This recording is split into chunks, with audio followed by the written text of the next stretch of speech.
What's going on, everybody? Today I'm doing a review on the Suzume. This is their 1/2-inch torque wrench.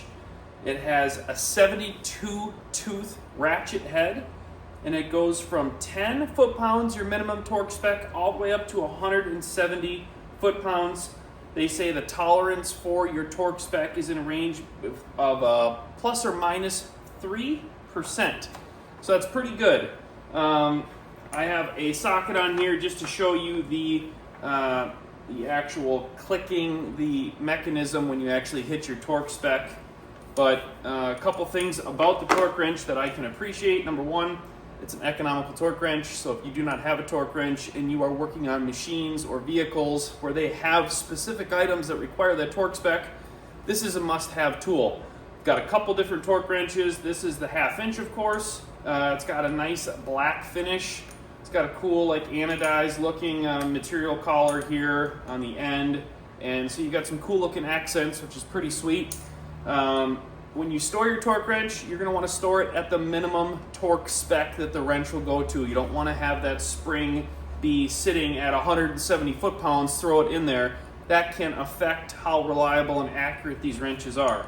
Of course, you don't want to just have this loosely in your toolbox unless you've got like foam inlays. I do recommend that you store torque wrenches in the cases, and this one does come with a very nice case, so that's cool.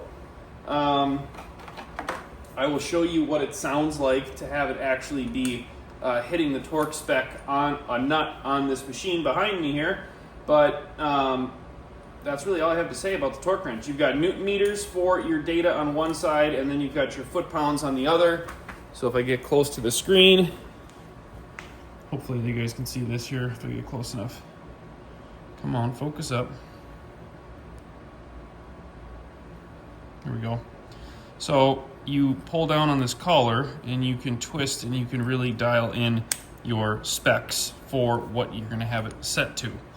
So if we put this torque wrench, I'm just going to set it to, I'll do 20 foot-pounds. And you can see that when you're tightening a nut, a bolt, whatever it may be, you get to the point where it's at its torque limit, and the torque wrench will recoil like this. So you hear that clicking sound. You can obviously push through that and keep tightening, but then you're going past that torque setting. So that is when you've hit your torque limit. Big fan of this tool. Definitely a very nice thing to have in your toolbox if you work on machines. I'd highly recommend it. That is my review on the 1/2-inch Suzume torque wrench. Thanks for watching.